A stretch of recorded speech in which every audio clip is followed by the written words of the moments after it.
Welcome to the Coffee Sometimes podcast. I'm your host, Torby McTorbinson. Torben McSorensen, with my co-host. Why don't you guys go ahead and introduce yourselves? Farts McGee. Chip Smith. Featuring Chip Smith, the always wise. Chipper Smith. Oh, man. Chipper Jones, what's he up to these days? Didn't someone see him a couple years ago? Was that you? You run into Chipper? I think he just sort of runs in the circles I run in. and so That's me and John Smoltz. Chipper Jones gets into a lot of online arguments. Like he's kind of A troll, I guess you could call him a troll. for lack of a better word. Like my high school buddy, Franklin Burt. Yep. Franklin, if you're listening, I know you are. Love you, buddy. So he one time Franklin was a grammar police of sorts to Chipper on Twitter with the whole your thing. What? And Chipper blocked him. Dude. So he's blocked by Chipper Jones. Dude, you know someone that got blocked by Chipper? Oh yeah. That needs to be in his bio. Blocked by Chipper Jones. What if that was like our call to action today? Like, see who you can get blocked by on Twitter and report back next week. Someone's doing that call to action somewhere. There's Oh, like yeah. a small group of people that are trying to make waves. And that's us. We're making waves. That's right. Coffee waves. Warm waves. Yeah. Hats off to warm waves. I have two things I want to say about the Braves since we're on the topic already. All right. One, even when I was just a little kid, my favorite player, and I don't even know anything about him, was the center fielder when we were all younger, Andrew Jones. Oh yeah. Andruw Jones. Oh, Did you wow. relate with him in some way? Like, don't know. Was he like fast and you were fast, or like? He was very fast. I mean, we're talking like 5 to 7, so I didn't think much. I just did, you know? Andrew Jones was really good. I mean, that period of the Braves was not a very good one. But He there's was probably. I don't know if he was on. I don't think he was on the World Series team. Someone's listening to this and they're like, "Idiot." We get blocked by them. yeah, definitely not this is not our arena Yeah. of expertise. But I don't know what it he is a very like whenever you look back on the like Braves golden years and everyone's like Dale Murphy, Yeah. the big three pitchers, Maddox, yeah, Chipper. Maddox. Glavine. Tom. A lot of people do, but a lot of people don't instantly go Andrew Jones. But Andrew Jones, like he produced. Yeah. We needed someone like that. Kind of like Andrew McCutcheon before his own time. You know what I mean? We need someone like that. Yeah, we have a guy. His name is Ronald Acuna Jr. Dude, yes, baseball.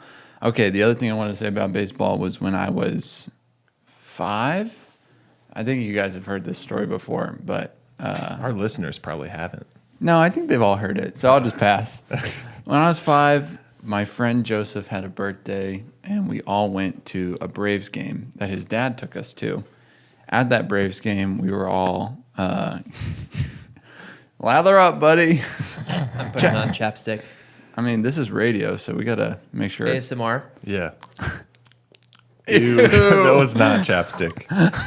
Let the record show that was not chapstick. No. You were saying.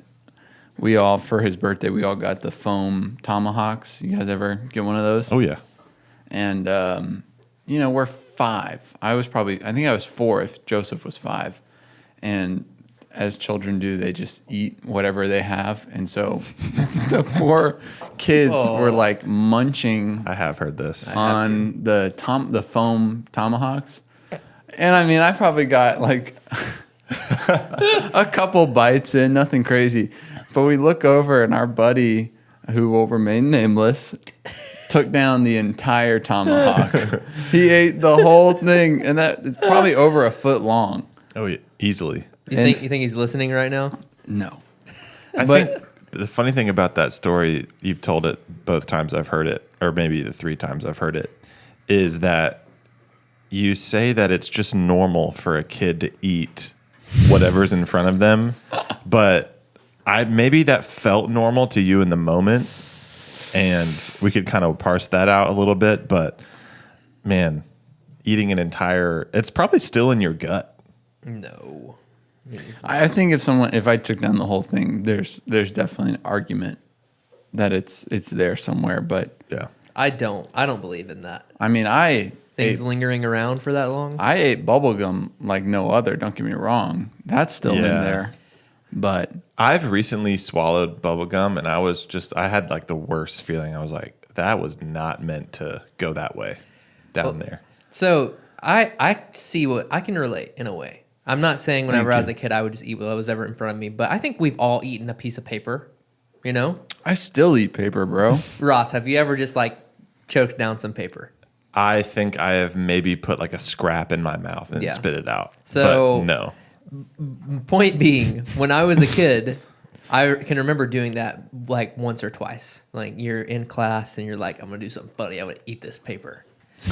If I did that now, I think I would have bathroom issues for like 2 weeks. TMI, bro. Dude, bathroom issues? Keep it PG. BI. BI. I'm going to have BI for weeks. Wish I could have BMs. The worst thing to do, though, eating paper is one thing, but I realized eating a receipt, terrible idea. Why do you think it's a terrible idea to eat a receipt? Just because the paper grain is much tighter. probably that, but the ink is so fresh on the paper that when it goes into your mouth, it comes off really quickly. And so you really get the ink flavor out of the receipt. In the worst way. Yeah, and I mean, there's good ink flavors out there. Yeah. How does that work? What do you mean? Printer receipts? receipt paper ink. We could bring in an expert. Because You never refill it? You never refill it. I thought it had something to do with like impressions? I don't know. Are you sure if you it's never that refill it or though? some sort of like heat transfer. The printer at Valor, The receipt printer. you never refill that. But you can go through rolls and rolls and rolls and rolls and It rolls rolls. of receipt paper. Yeah, no ink. Maybe it's electricity because it's a power source. Electricity is Yes. implanted into the receipt. Well, I was thinking about something funny yesterday. So you know how there's like, listen, I bet this is going to be something within the next few years, okay? Bring it on. With cars, you have unleaded, like regular unleaded, you have mid-grade, and you have premium. Yep. Is there going to be a movement in the electric car, renaissance that is like... Good electricity versus... How clean is your electricity? Oh, no, I think people are already talking about that. Like coal versus, solar's one thing. Well, okay, I understand, clean in the sense of like green. I'm just saying like pure. Your car will run better if you do this, if you have this sort of electricity. Yeah, like this charger filters the Scoobies. That is totally, there's no scientific basis for that. Just want to spread a little bit of misinformation. Hey, you know who would know about this? Coulson. He works in the electric car his charging. name starts with coal. Yeah. Hey, yeah, how ironic is that? That Coulson, he's got coal in his name. Yeah, what's up with that? Yeah. This is gold, man. This is radio gold. Welcome to the Valor Coffee Sometimes podcast. Emphasis where this on week the sometimes. we will be doing a, wait for it, Q&A.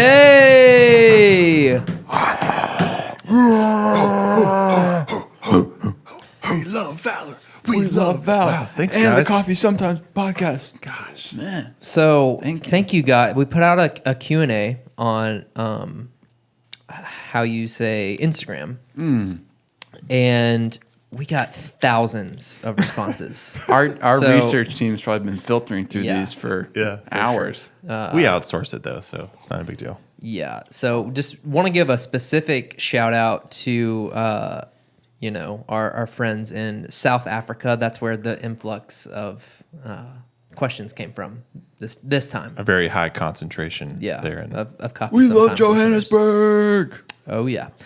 But yeah, so we put out a Q&A, and just for reference, anytime you have a question, feel free to send it to info@valor.coffee, and we will eventually, likely, maybe get to it sometimes, possibly on the podcast. Or at just some send it to Riley@valor.coffee. Or to my personal phone number, 555-555-757. 7575. 5975. 8675309.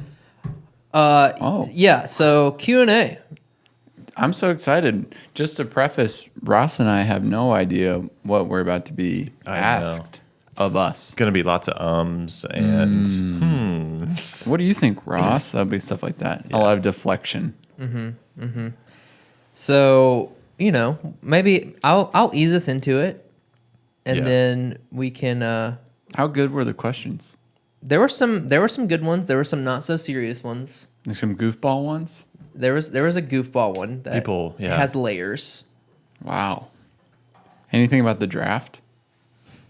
Nothing about this year's draft. No. What about stuff that we want to talk about? Like any like football related or like Ultimate Frisbee related. people asking anything like that? Yeah, people asked about like the ultimate frisbee like workout regime. Regimen? Yeah. Resume. Regime. The ultimate frisbee regime. Fragile. All right, so I'll start with a fun one. All right. I had it in my notes on my computer, but I don't want you guys to see them, so you can get ahead and start thinking. So Okay. Trust me, I won't be thinking ahead because I can't, because I'm dumb. Yeah. hey, Welcome to the let's press into that a little. Welcome to the self-deprecation When did podcast. that start, Ethan? All right, you guys ready for this? Mm-hmm. Listeners, are you ready? Let me hear you say what? I can hear you from here. Thank you. More. All righty. We can hear Should I Colson from say here. who asked it? If you want. Do we know like everybody who asks questions, basically? No. I mean, from I'm the just not going to. thousands. Okay, I'll just say their first name. I know thousands of people. I'll just say their first name. Yeah. I'll just say their first name. Okay, say it.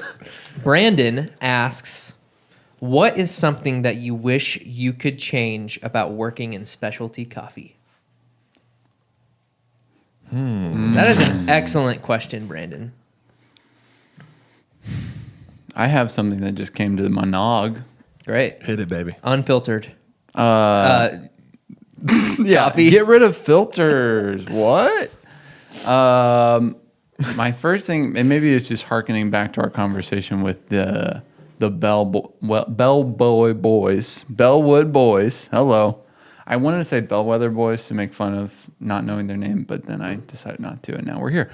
Bellwether is a company. Yeah, because it's a company too. Yeah. Talking about Bellwood, I was like, man, what I would change is that if the entire world would just get on the boat that coffee should cost like $10 or something, so that we could have margin to build better careers and companies in what we do. But that's just a fantasy, because that would be really crazy.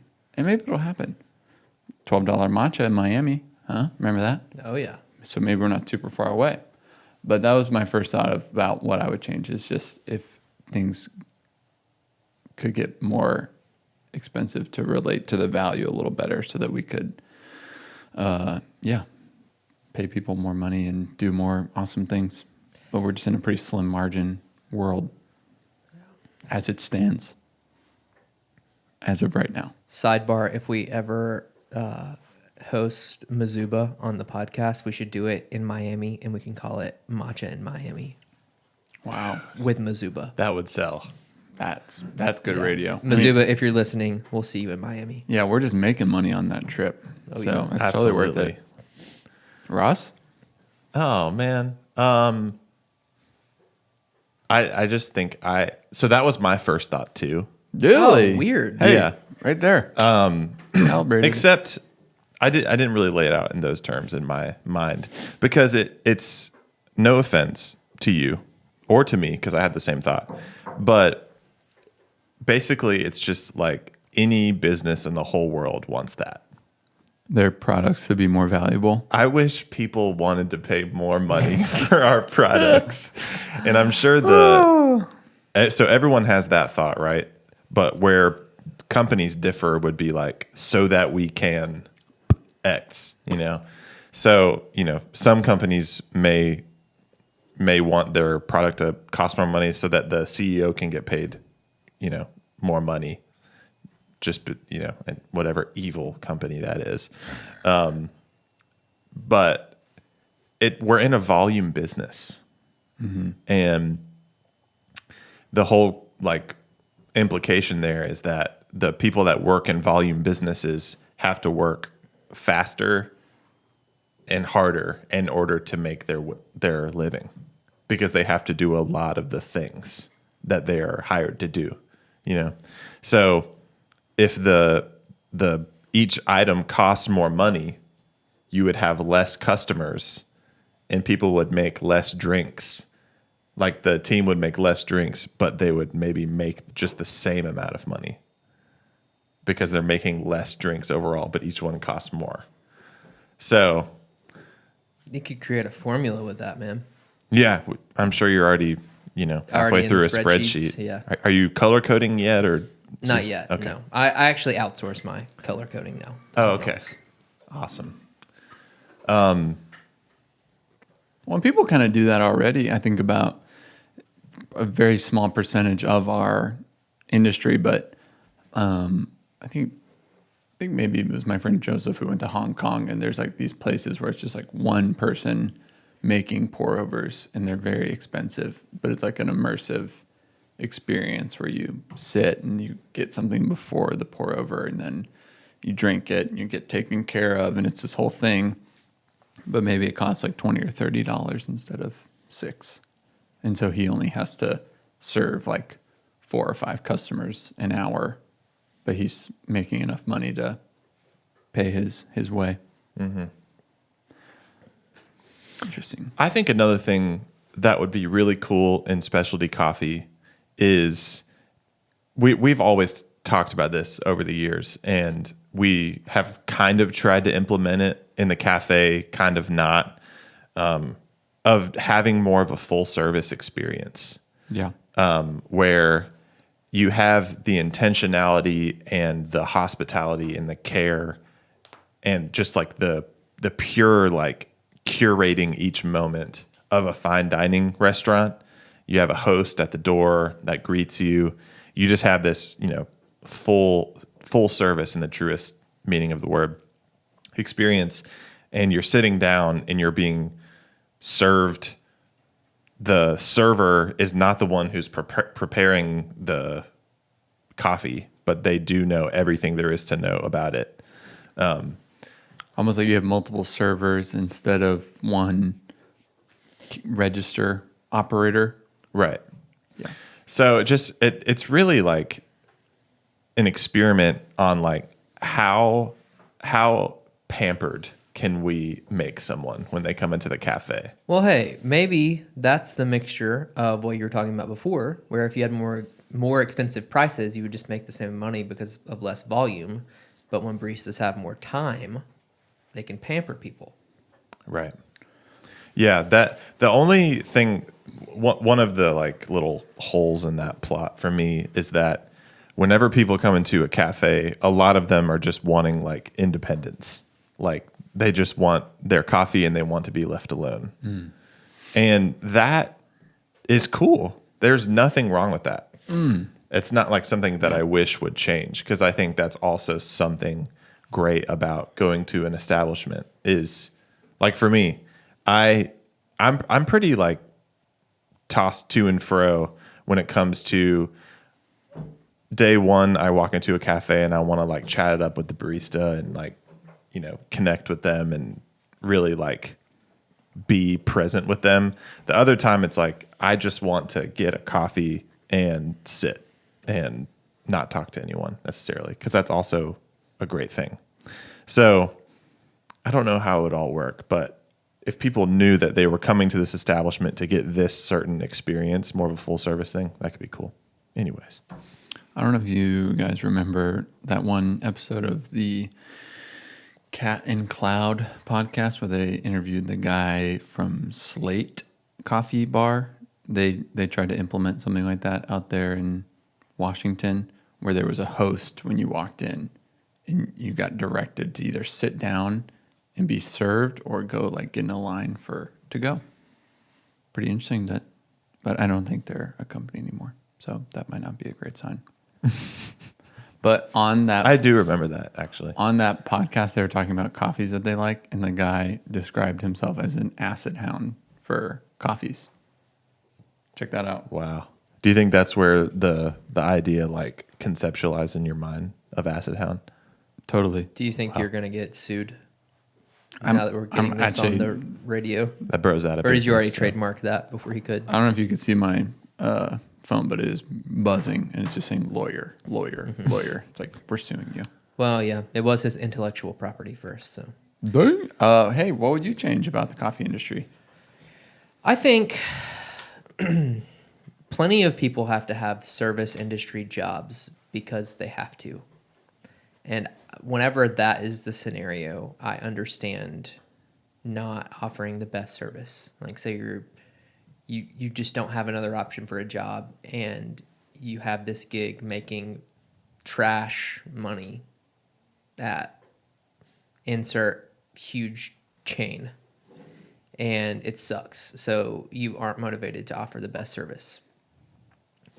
But if you're someone who wants a career in this industry, which is I think a good chunk of people that work at third wave shops, I just don't think you have much of an excuse not to tailor a good experience for your guests. I think your workspace can often motivate you in certain directions, depending on your chain of leadership and whatnot. But I've had jobs where, you have to have those own set of values and of service mentality rather than only being handed that by your leadership. So if you want to be in coffee and you want to do it for a long time, or you even want to go ahead and open your own shop, I think you should already be thinking about those things now. How can I give the best possible guest experience? How can I make this person's day?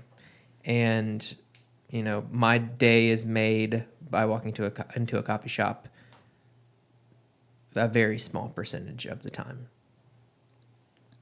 But it could begin going up, right? Remember you talking about your trip to Nashville?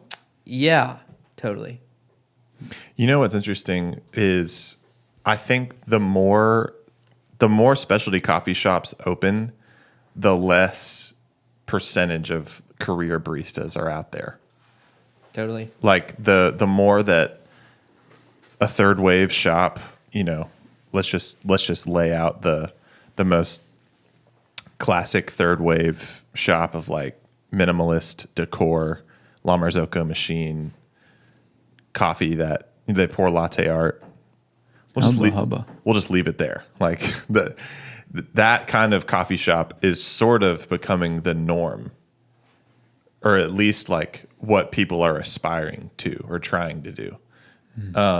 So like when a new coffee shop opens in X or Y town, it's more likely going to be like that kind of coffee shop than just a random, second wave mom and pop thing. Probably. I feel like we're headed that way.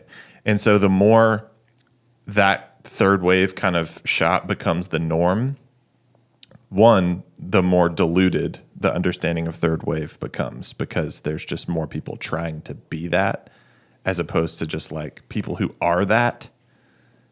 I'm not sure if that's making sense, but I think basically whenever third wave shops were more of a fringe thing where it's like there's really only a few of them. Like when we were coming up, the only third wave coffee there was like 4 or 5 of them in Atlanta, and we, drove an hour to go get third wave coffee.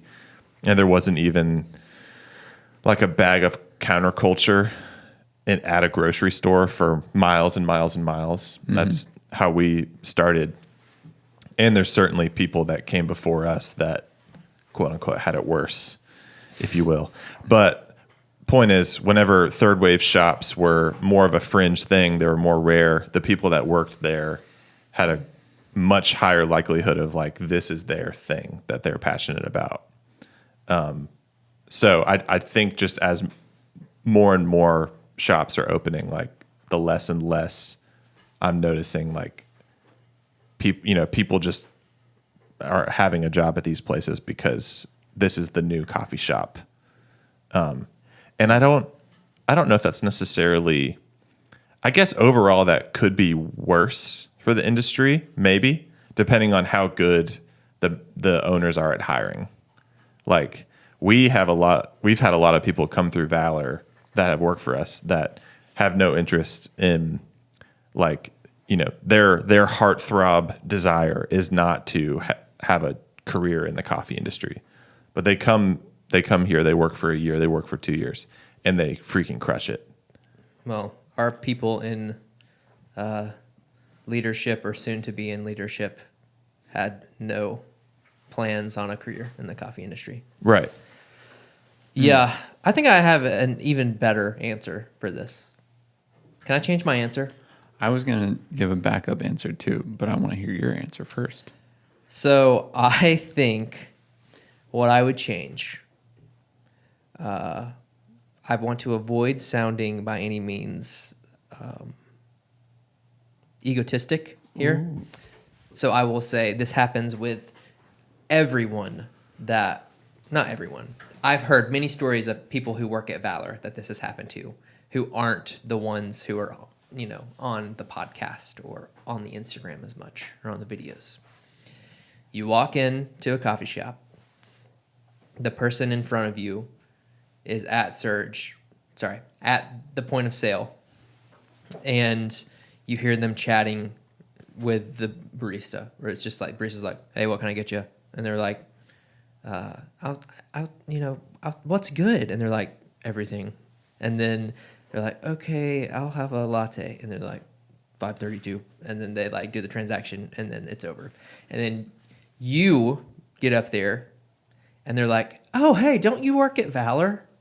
Or something of those sorts. And then they give you an exclusive experience. They turn it on for that period of time. Mm. That's a big pet peeve. You want to see some more impartiality? Absolutely. At the guest experience. If you can treat the person who works in coffee like that, you can treat the person before like that too.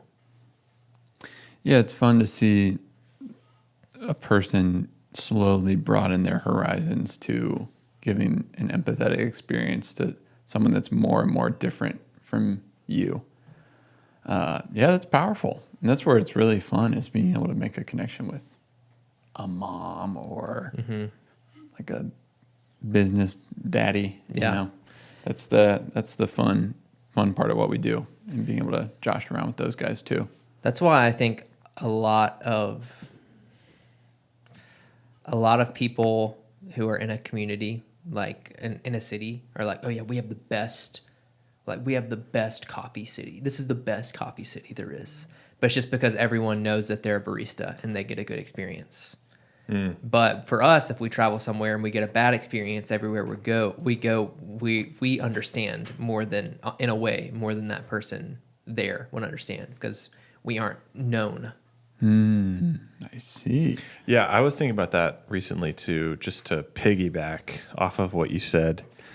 And again, this is hopefully not sounding, tooting our own horn too much. More so just applauding our team. We got a Google review recently that I sent in our Basecamp message board, and it was just someone completely random that was passing through town, and they were just sort of gushing about how this is like the most welcoming coffee shop I've ever been in, and the drink was awesome, and I met this person and this person that worked there, and blah blah blah. This person was the last thing from a regular, and they may just come one time because they were just passing through. And it got me thinking about how, like, even the worst coffee shops have regulars. Even the most snobby of coffee shops have regulars, and regulars are the backbone of the coffee shop, right? Coffee shop model, people that come in every day, every other day, whatever. But it's actually like not that impressive that you have a great relationship with a regular. It's that is a beautiful thing, and it's very necessary. And our people have incredible relationships with our regulars, and that blows my mind. So I shouldn't say it's not impressive, because it is impressive. What I'm trying to say is what is even more impressive is when just the randos come through, to your point, that are coming through town and they have like a mind-blowing experience in this place. Just people that we may never see again. That, like, those are the reviews that really make me feel like we are doing a great job. Just the people that are, because it like, to your point, it's easy to treat a regular with a ton of care and respect and connect with them a lot. Or it's easy to treat like a fellow barista in your city with that same level of like connection because you relate with them. But whenever it's just a random person, that blows my mind. I might push back a little bit. You ready? Ready. At least coming from being on bar a good bit still. Like, and maybe it's just part of the culture, but like having a culture of curiosity and being able to realize if someone's never been there before, or if someone's traveling or someone's passing through, in me, there's like this spark of like, oh wow, this is going to be like the one shot we have. So let's pull out all the stops, get you the sticker. Yeah. Let's do something silly for you. And it's like, because of what we've built, it's almost easy. Yeah. I find it hard when I see that person again and again and again. Like if it's someone's first time and they're like, we're new to the area. I'm like, oh my gosh, hey, let's pull out stops, and like, great, I'm coming back tomorrow. It's like, whoa, all right, we got to do this thing. Yeah. We don't want to dip in like quality of experience. So I'm going to have to pull out all the stops every time I see you. And that's going to look a little different for sure. But I think about that with, how Alfred is growing, and there's a lot of new people moving to the area. And I am seeing people that I really clearly remember it being their first time like a few months ago, and they still come. And I'm like, I gotta keep this up. Yeah, right. Like this is easier said than done. Because sometimes I feel like the regulars can get slighted almost in like a high volume cafe. It's like, oh, sorry, man. Well, yeah, we'll get to you in a second. I just got to get through this. But trying to, maintain that level of consistency and like appreciation for your regulars it's awesome and it's worth it, but it can be pretty hard. But just want to shout out some of our regulars, Chris and Lynn. They unannounced gave Mikey either they bought something from her registry or gave her a big gift card or something for her wedding coming up, and I was just like, oh my gosh, that's super cool to see the intersection of regulars and people that we call friends and really beloved guests starting to bless the lives of the people that work at our company. Yeah. It's a really beautiful step in the process of building a culture and a company. So the thing I was going to say too was this is if we could change anything, I was just thinking it would be pretty awesome if we didn't have to worry about like close to any disposables, just from multiple perspectives of like inconvenience of waste, but also inconvenience of money, of like we just have to spend probably $20,000+ on cups every year. That if like there was just this world created where people just brought cups with them everywhere they went, that would just totally not have to be a thing. That one company's trying to do that. Yeah. Did I show it to you? Someone did. They have like the grooves. Yeah. And they're like, And it's like a rotating system. Like you bring in yours and hand it, and they give you a different one. yeah, let us know if you'd be interested in that.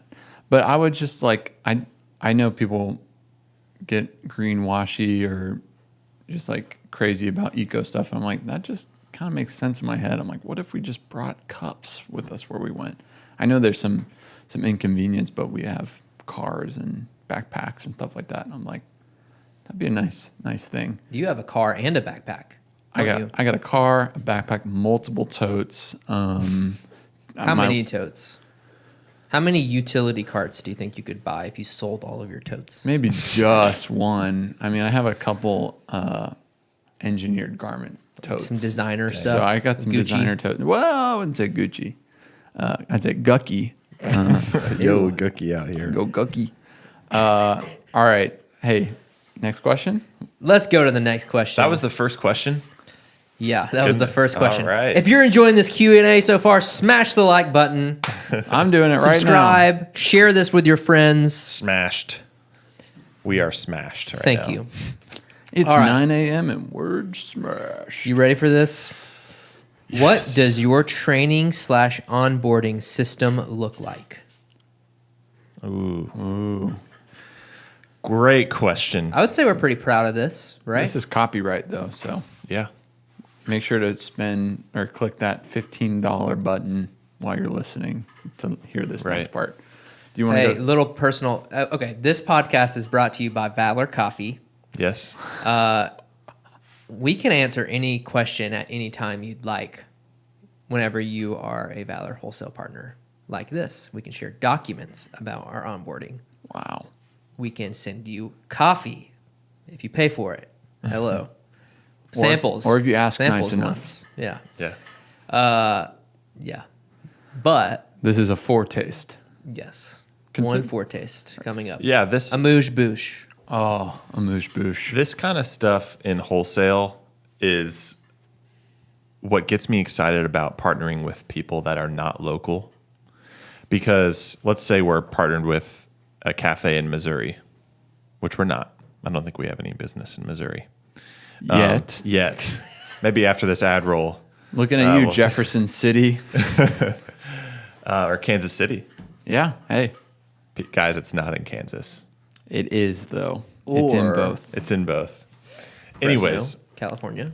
Come on. there is a big section of our support program that is available to people that are not local, aka things like this, like where we can share our position contracts that we give to our employees.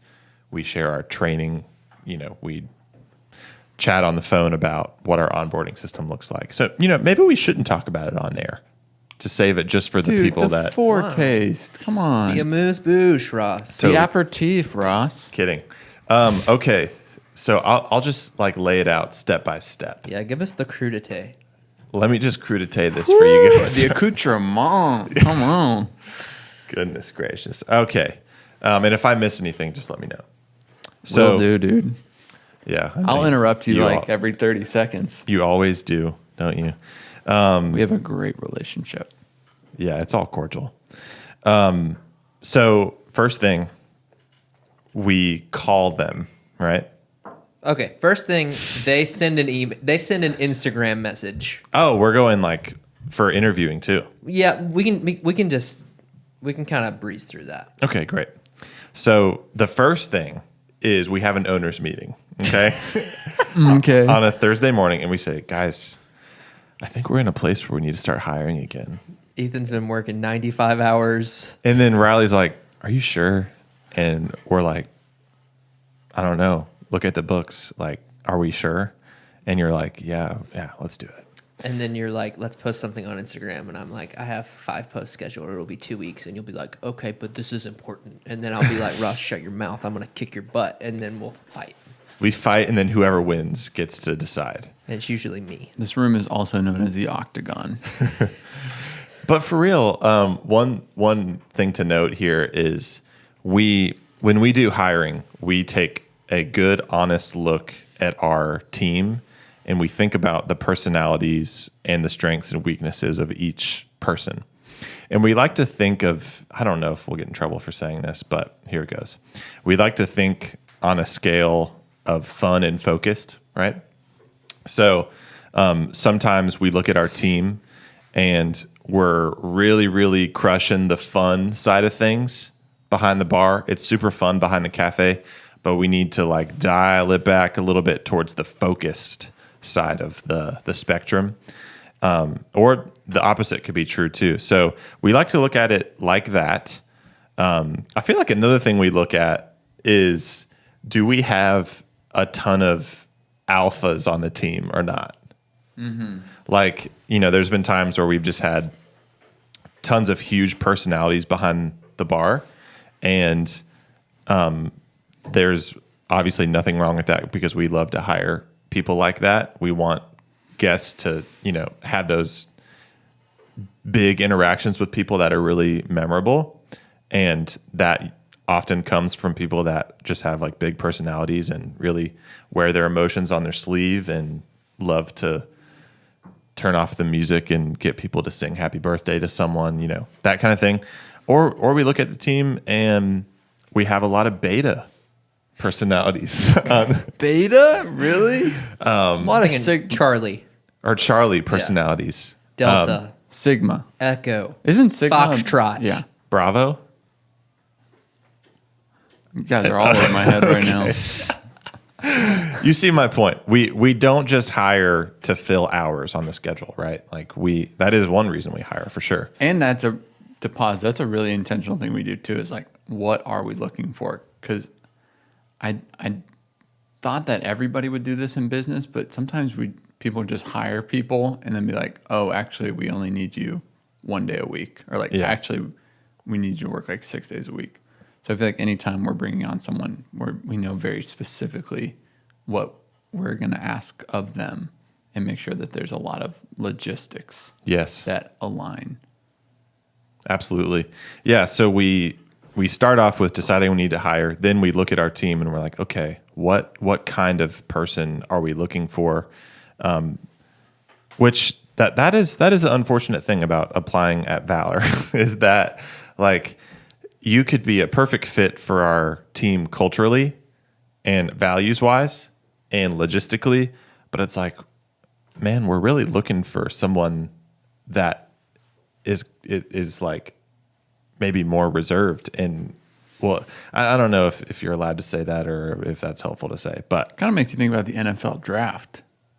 Yes. You're looking to fill a certain position, but sometimes you just get, what's it called? Like when you just pick the best unicorn? best available. Yeah, best available. It's like, maybe this person, and we've done that before too. Where it's like, okay, this isn't exactly what we're looking for, but this person is just chez magnifique. Yeah, we're certainly not that picky every time, right? Like sometimes. Anyways, so we start there. Riley makes a post. Hopefully, you always do. Just kidding. He always does. Sometimes we'll put up a sign. Put up a sign in the cafe, which is great. It says, "This is your sign." Yeah. Apply at Valor. Right. People email hiring@valor.coffee with their interest, and then I reply with a list of screening questions, which is like 3 or 4 questions.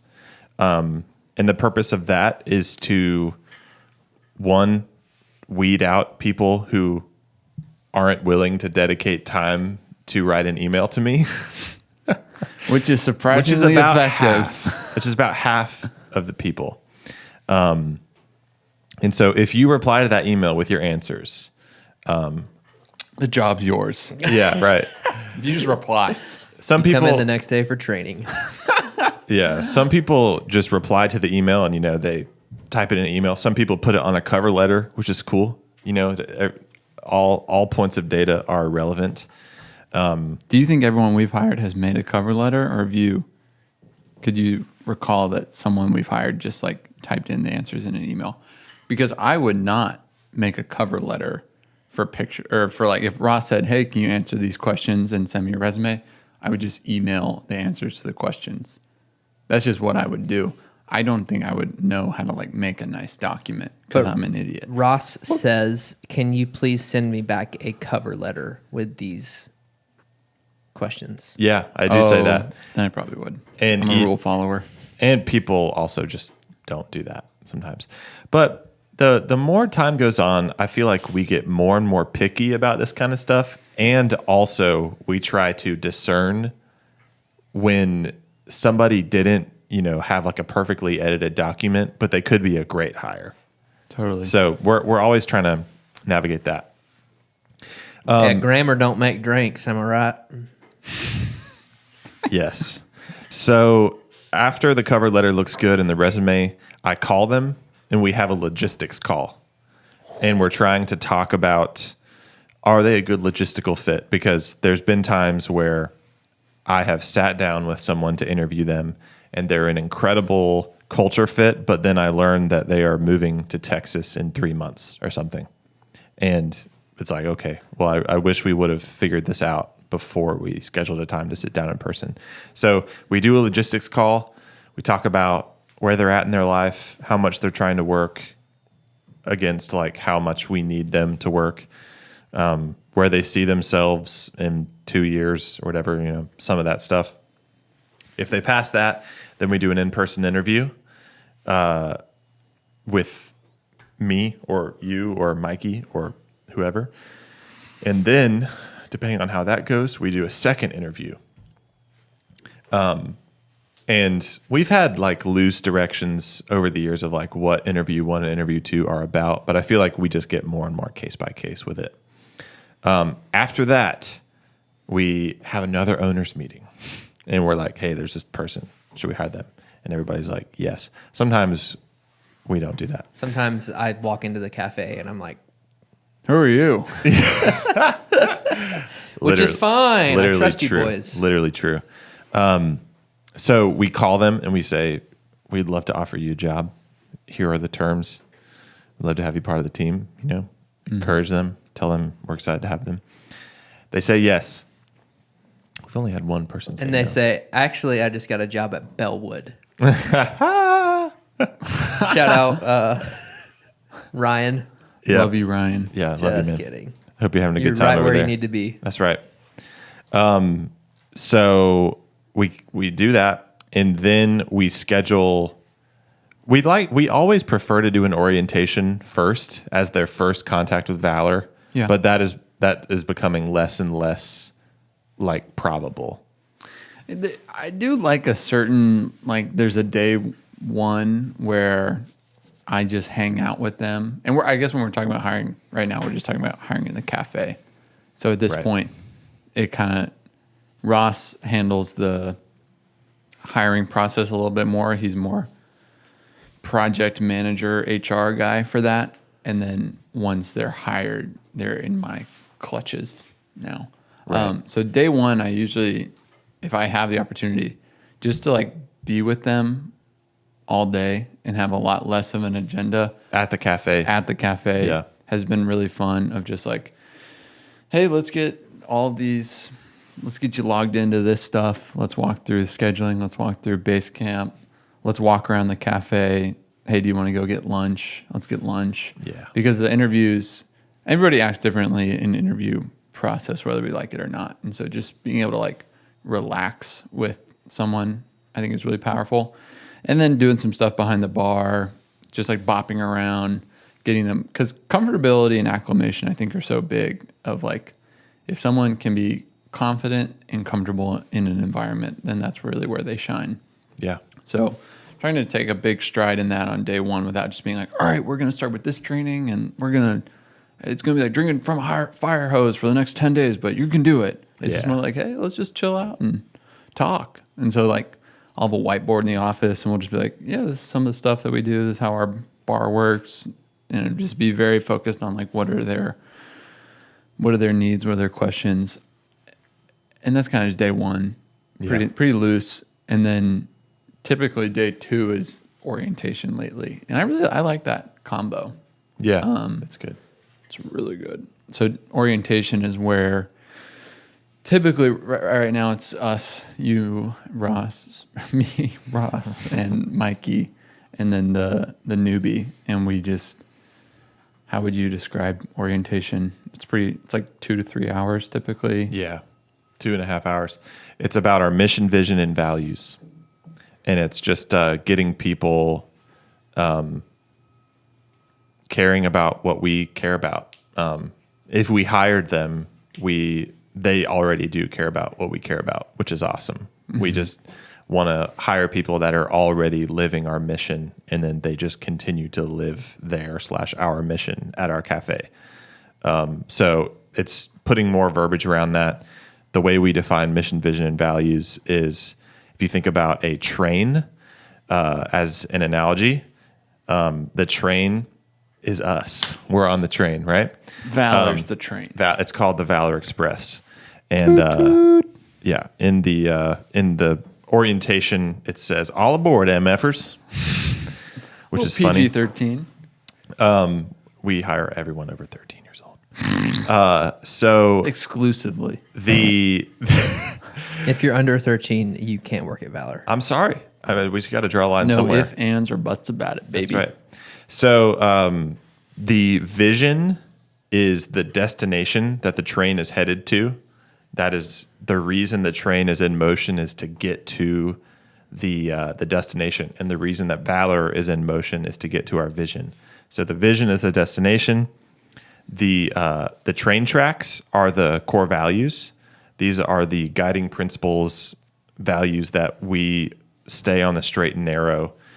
If you get off of the train tracks and you compromise on values, you won't get to your destination, which is the vision. And then the third thing is the mission is the daily fuel, the coal or the solar panel, depending on your political stance. Just kidding. So the mission is the fuel that the chugga keeps us going towards the vision. Wheels turning. Right. So we talk about that. We try to make the orientation as conversational and story based as possible to keep it not so like conceptual and preachy. Or like just a bunch of policies. Right. Yeah.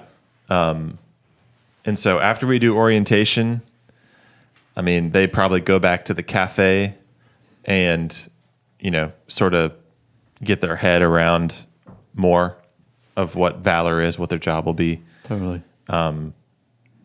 And just to take it a step further, we have a few different positions behind the bar. It's not just a free-for-all.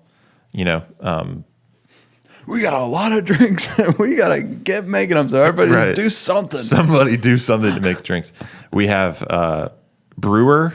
We won't go into all this because I know this is a Q&A.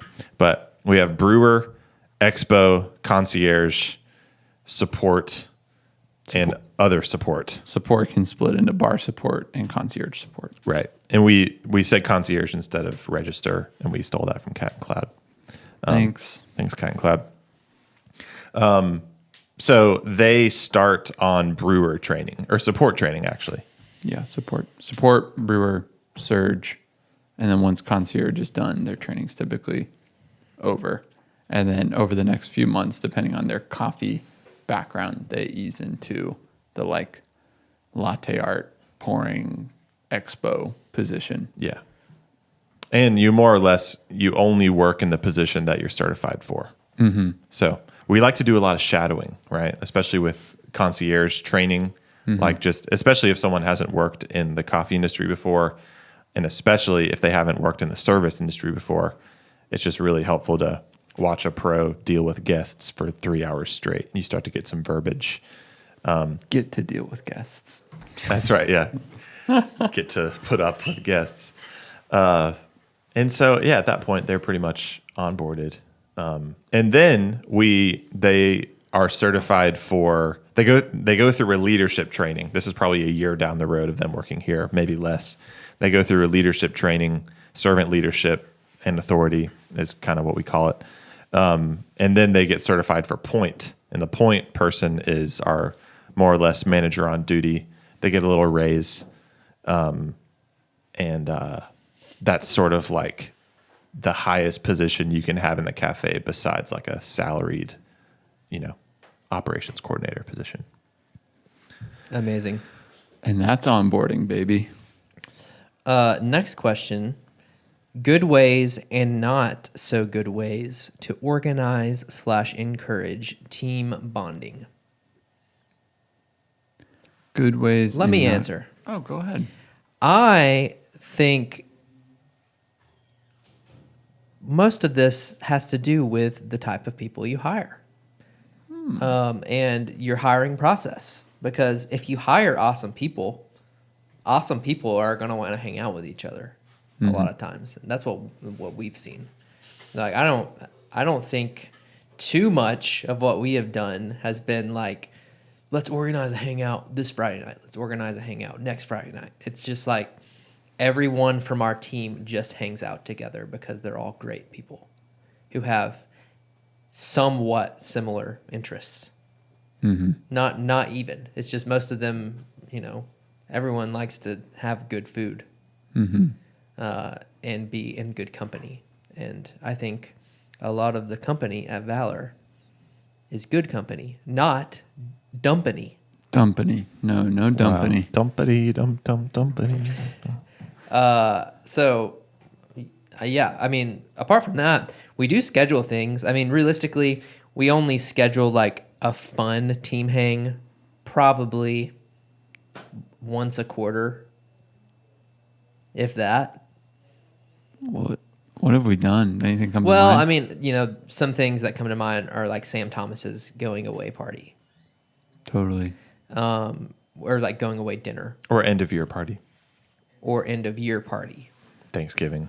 Or Do we do Thanksgiving? Usually. Valor's Giving. Valor's Giving, that's it. Yeah. Or we played volleyball one night. That was awesome. We got to do that again. Yeah, all that stuff's really important. Yeah, it totally is. And the more of it you can do, the better. And it's just kind of icing Reminder. And it's just the organized things seem like icing on the cake of what you're already talking about. The foundation is that when you have a team that trusts one another, they just enjoy each other's company. And I think we're at a fun size where there's like, you don't have to hang out with it doesn't have to be like everybody has to do something together anymore. But I think we're up to 14, 15 people, all together. And so sometimes and people live in different areas. So those people can get together and there's like different connections, but it seems like everybody is connected to someone else on the team and feels comfortable in that team. A lot of times it's just like Elijah posts in base camp, having a bonfire at my house tonight. Mm-hmm. Whoever wants to come is invited. And so, I mean, I think that's some of it. When you do things, just include the team. But it's funny. I understand, and I think you guys understand, the one takeaway we had from How to Be a Boss. Mm-hmm. Which is a book that we all read early on. Green book. It's okay. Yeah, it was okay. The one understanding that I have is like, as the boss, I don't want to in any way reign. Like the philosophy is like, if you're the boss, like leave the party early. Mm-hmm. So as to not put any sort of subconscious pressure on people. Mm-hmm. And, personally, I think that's valid. So if you're the boss looking to encourage team bonding, maybe just understand your place in that a little bit. And thus understand how you should treat those sorts of social situations. Leave the party early and then come back and clean up after everyone. Yes. Yeah. One thing I keep thinking about on this topic is right now in our team and pretty much since we've been a company, there's some exceptions. Everyone is in a very similar stage of life. And so it's easier for people to hang out. Outside of work, it just happens organically, which is an amazing thing. But I would venture to say, and write some love mail to me if you disagree, but the majority of workplaces out there, you have a very, very wide age range. Mm-hmm. You may have someone that's 60 years old. You may have someone that's 21 years old.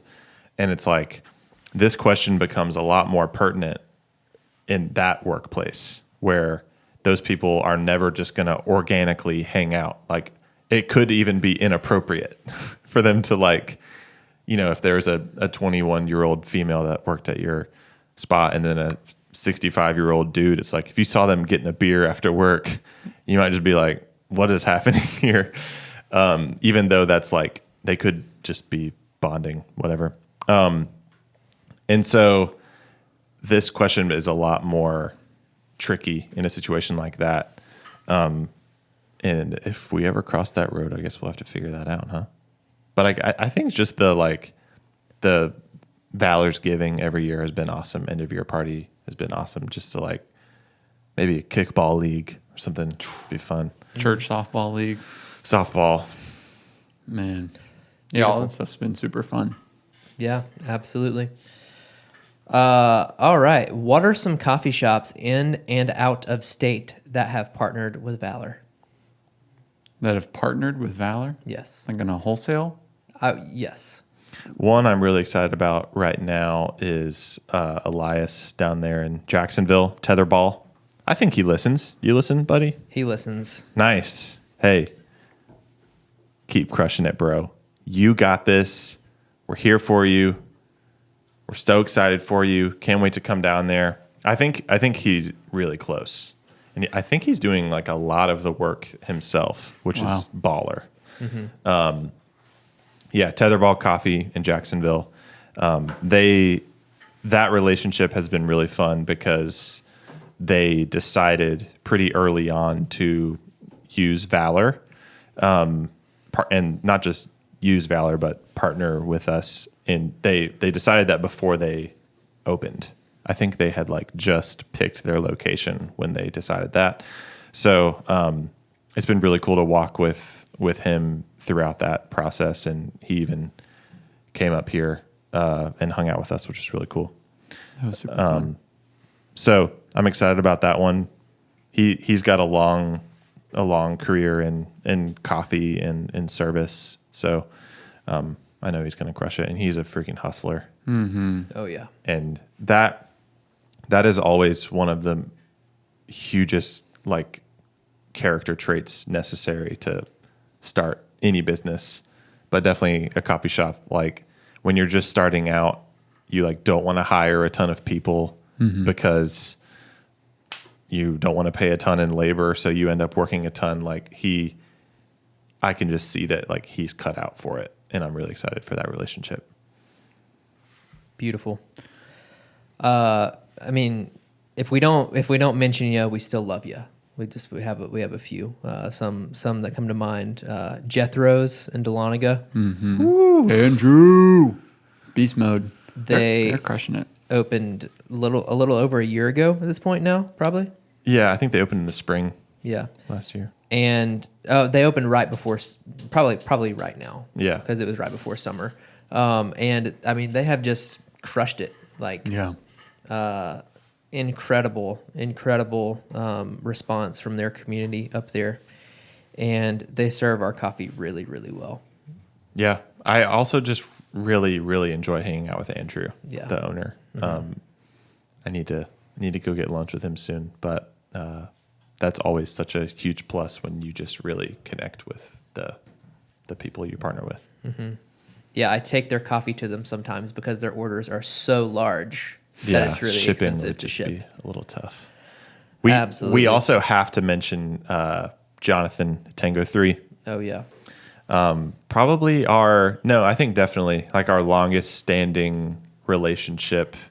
They served pretty much Valor exclusively. I know they had they had free throw on espresso.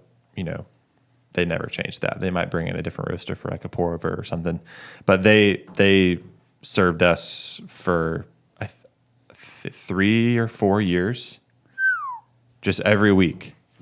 Like it's just, and we would go down there once or twice a year. So fun. Down to Destin, Niceville area. And again, just like absolutely love hanging out with them.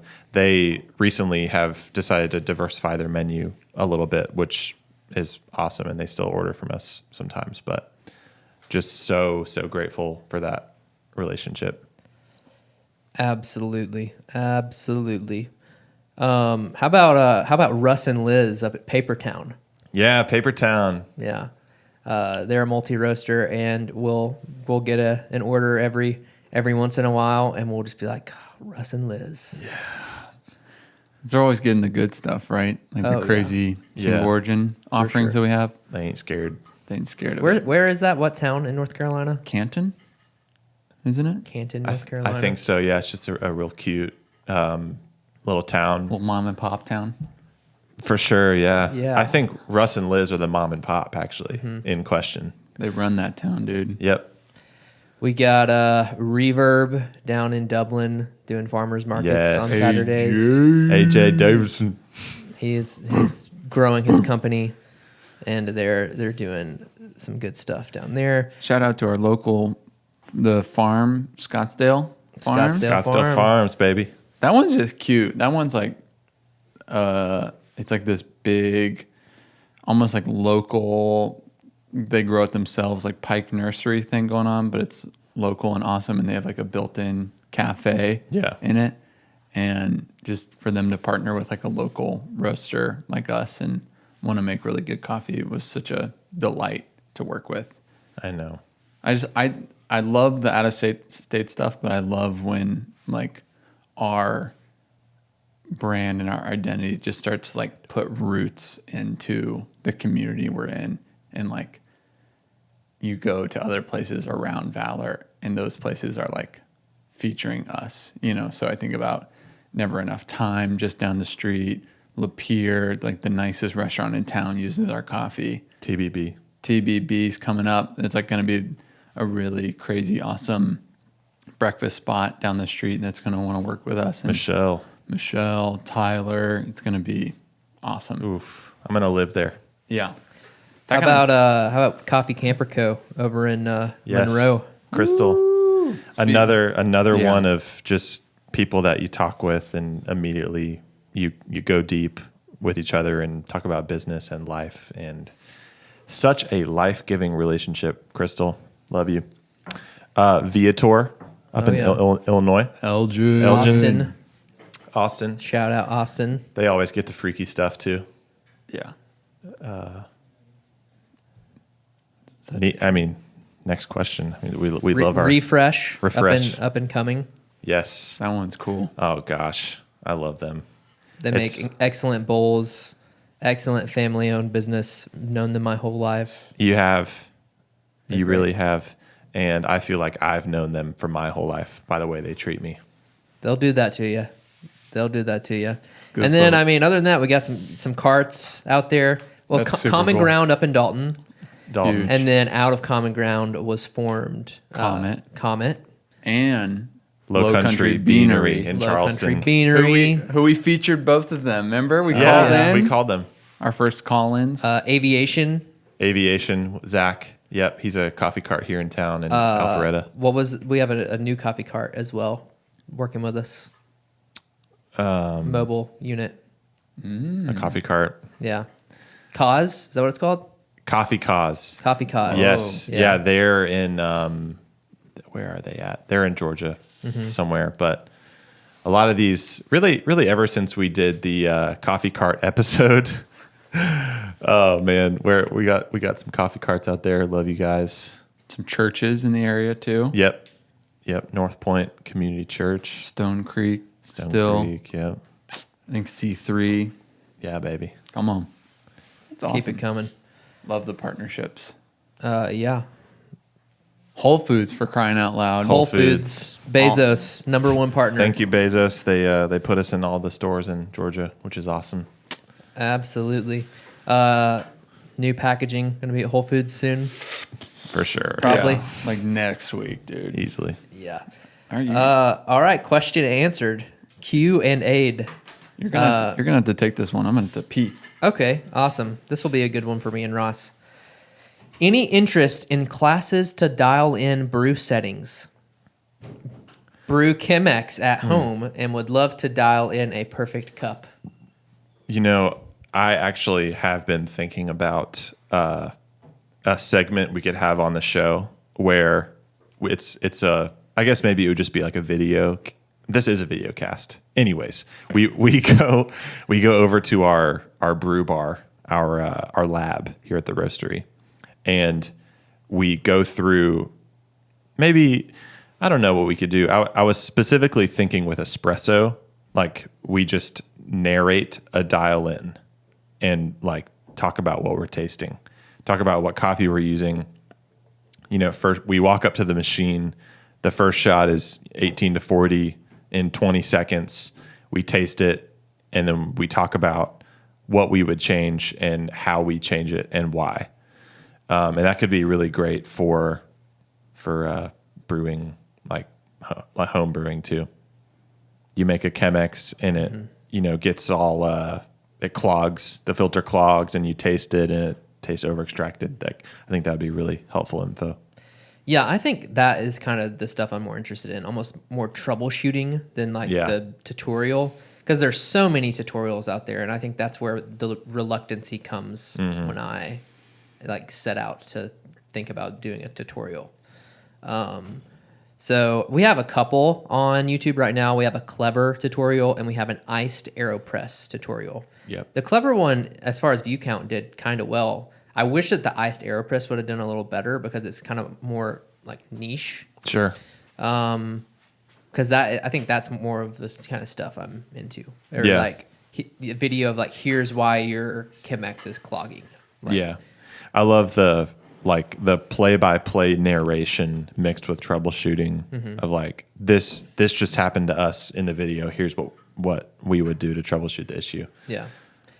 Yeah, I like that stuff. And yeah, but anyways, if you aren't subscribed to our YouTube channel, if you're a listener or if you're watching the YouTube video, and we will certainly be posting some stuff. Little insider look, we're selling cold brew concentrate at our cafe now. And today we're going to be recording a video about some of the beverages you can make at home using your cold brew concentrate. That's right. That's right. I'm gonna be there, guys. I'm gonna come. Which brings me to my next question. Is cold brew good? Asked by Abby Thompson. Because she's heard all of our conversations in the past. She has, man. She's not even listening. She's going to ask the question and not even freaking listen. Well, Dude, she listens. Okay. she's listened to every second. She's too busy to listen. Even the juicy stuff at the end. That's right. It gets real juicy at the end. All you people that don't listen to Yeah, the stick around to the end. We always give out 100% discount codes. Right. All right, I'll answer. Is cold brew good? Yes. Do I think it's a completely different product than iced coffee? Yes. Do I think people want cold brew way more than they want iced coffee? Yes. Do I want both sometimes? Yes. Can we make both at the cafe? Yes. Then so when I want cold brew, I drink cold brew. When I want nitro cold brew, I drink nitro cold brew, and it tastes different because it's all creamy and fun. When I want something crazier, I will make an iced by the cup of one of our crazy coffees and brew like a 1 to 9 little middle child, which is special to our cafe. Middle child. Put 180 grams of ice in a cocktail tin. Done. Throw the elbow, break the tin, and then pour that thing over ice. So if I'm on a shift, I'll typically do that. I'll probably sip on cold brew for a while. and then ask if someone on the team wants to split one of our single origins with me, and we'll do that. Yep. And that's my answer. Take it or leave it, guys. I think that's a good answer. Thanks. Do you want me to weigh in? Do you think it was a good answer? Absolutely. Do you like me more or less after that answer? I like you the same, which is like not that much. Neutral at best. I'll take it. The reason she's asking that is because we have historically, back in the day when the three owners were behind the coffee cart and we just had all the time in the world to talk with our guests and about who knows what, we would just hate on cold brew, right? Because we didn't make it. We hated on it. Yeah, one, because we didn't make it and we didn't know that it could be good. But the reason we didn't like it is because iced coffee just brings out so much more complexity in. And for the record, iced coffee, I mean, you kind of went into it, but we would brew a batch of iced coffee. So we would do a concentrated brew of hot coffee and then send that right over a controlled amount of ice to dilute it to the perfect ratio. And so when you brew hot, you're just bringing out more complexity and specifically brightness. When you brew an Ethiopian on iced coffee, it's just super floral and bright and citrusy. And you also can't drink a ton of it because it's kind of like hitting you in the face. But when you brew an Ethiopian coffee on cold brew, it's more mellow, it's more smooth. There's probably more sweetness, maybe, more syrupy. And so to your point of they are just completely different products. I think that's what helped me make peace with we are selling this and we're excited about it because it's just different than flash brewed iced coffee. Boom. And it's more versatile as an ingredient. That's why I love it the most. Yeah. We have in our cafe a nitro oat milk lavender vanilla latte kegged. And when we were first thinking about doing it, we were like, how are we going to brew that much espresso to put in this latte? Because you have to have a espresso with latte.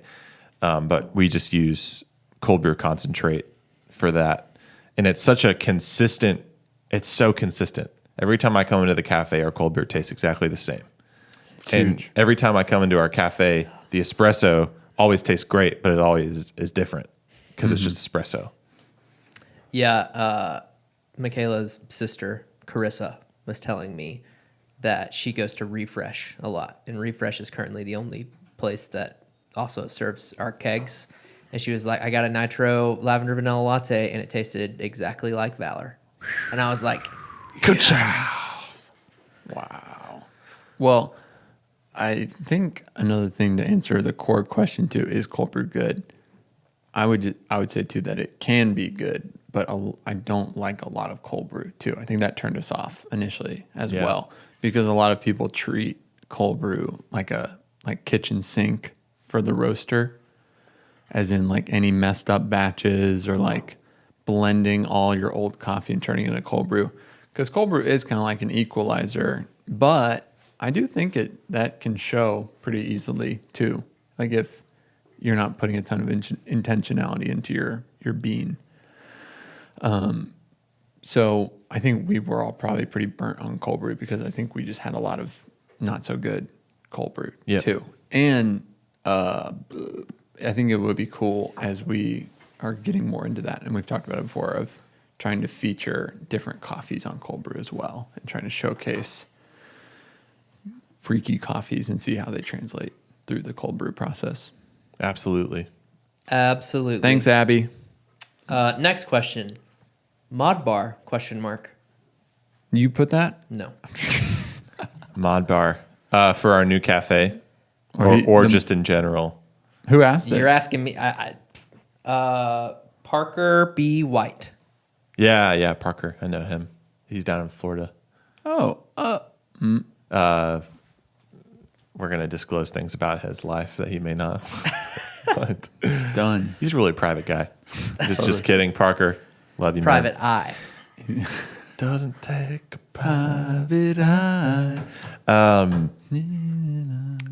Mod Bar. The thing that I love about Mod Bar is that it's modular. They're going to use this as a testimony on their website. The way it is, the way a traditional espresso machine is designed is not that helpful to me. All right. Whoa. Because you have a steam wand on the left. Let's just say you're looking at a Linea Classic. Okay. You have a steam wand on the left. You have 2 espresso group heads, and then you have a steam wand on the right. You usually have an espresso grinder on one side, and the way it works is you grind your espresso, and then you brew your espresso, and then you steam your milk. But what ends up happening with that design is that a lot of times one of the steam wands gets neglected, especially if you're working with 2 people on bar, which we do. Which, back to previous topic, the brewer is on the left side, the expo is on the right side. Brewer is making all of the bases of the drinks like espresso and matcha, and then expo is taking the fruit of his or her work and turning it into drinks via steaming milk and making iced lattes and things like that. So I like Mod Bar because you can lay it out like we are going to lay it out at the cafe, Lord willing. And it is as follows, I think. Is there some reason we might not be able to do that you guys have been talking about that I don't know? Dude, everything's just Lord willing, right? Good point. And we've also just budget. Yeah. Whatever. It'll be fine. Okay, so we're going to do espresso from left to right, right? Okay. Espresso grinder, decaf. Well, sorry, flip them. Decaf espresso grinder. Single origin grinder. Just kidding. All right.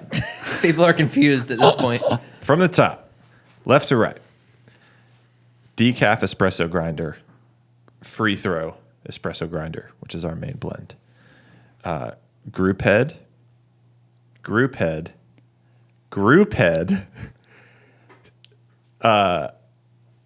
Another espresso grinder. Free throw.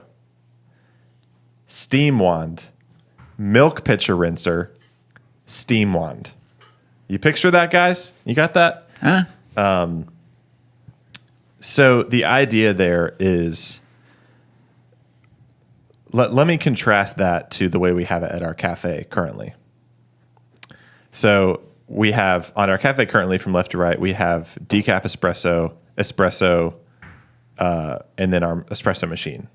And then, our expo station is on the right side of the espresso machine, which is also where the milk pitcher rinser is. If you'll notice, the difference between the two of them is we have another espresso grinder on the right side of the Mod Bar in between the last group head and the steam wand. The reason is it helps the ease of single barring that way, because if you have one person on bar, they can be grinding espresso, locking it into the espresso machine, and having their expo station right there, all within reach, to where they don't have to run from the left side of the bar to the right side of the bar a ton. And so the point is, to answer the question of Mod Bar ? I just love the flexibility and how you can challenge the status quo of how an espresso bar is run. And it also helps, particularly in situations where you have multiple people making drinks on bar, which is not a lot of cafes. I feel like a lot of cafes just have you're the barista, you're grinding shots, and you're making the drinks, which is not really how we do it. So to answer your question, yes. Mod Bar, the answer is yes. I'm interested to see how there's a pro that creates a con with Mod Bar, which is that big hunk of metal that blocks you between the guest is removed. And in our culture, guest experience minds, it's a good thing.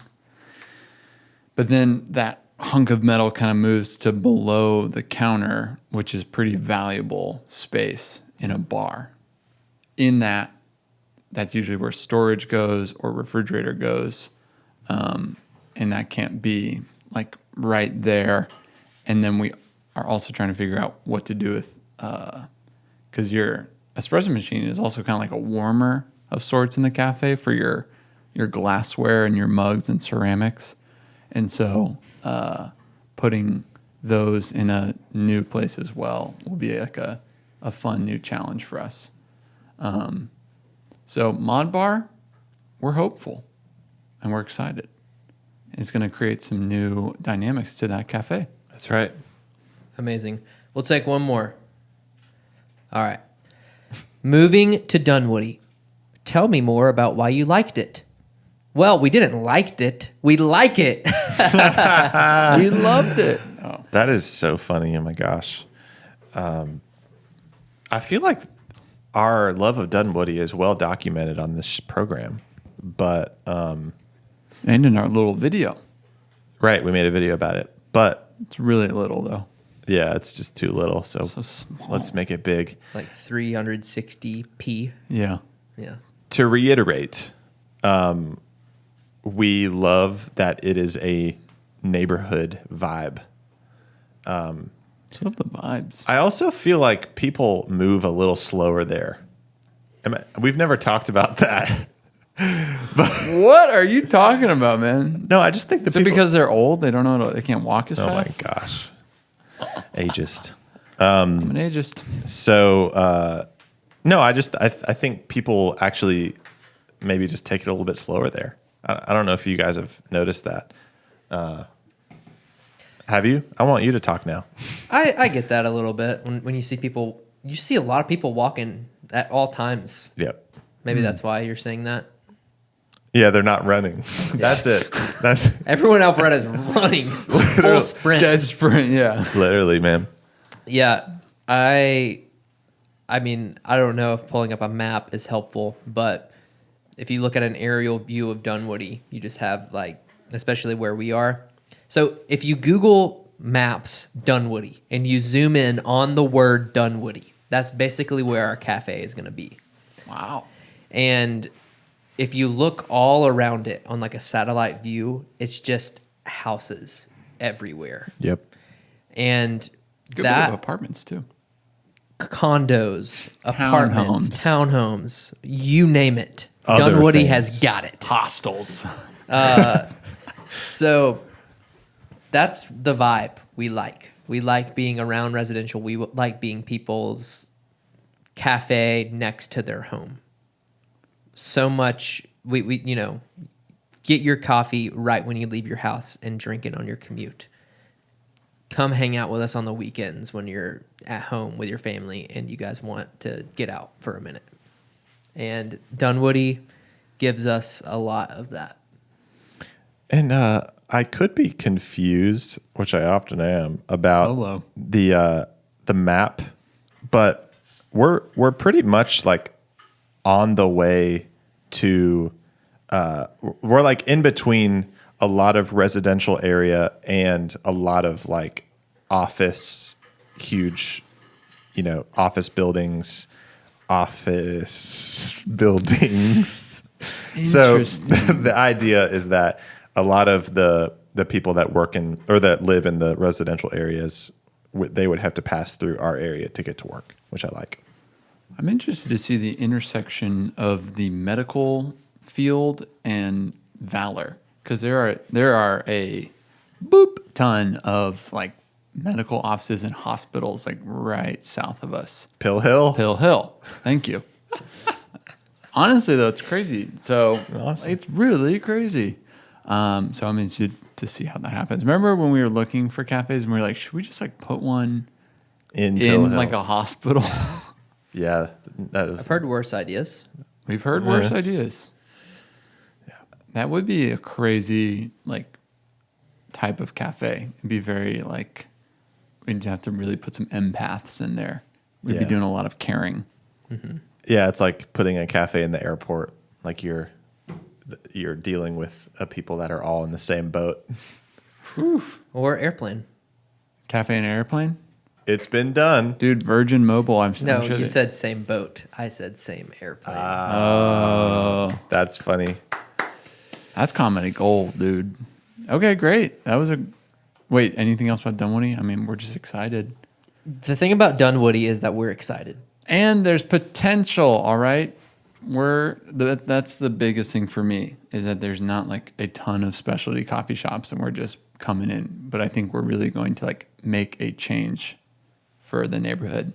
I know there's another shop called Crema down the street and it seems like they're always busy and they have their people and there's a demand for more. So there's already chatter about us being in Dunwoody and people from Dunwoody are coming to visit the space in Alpharetta, which has been super fun.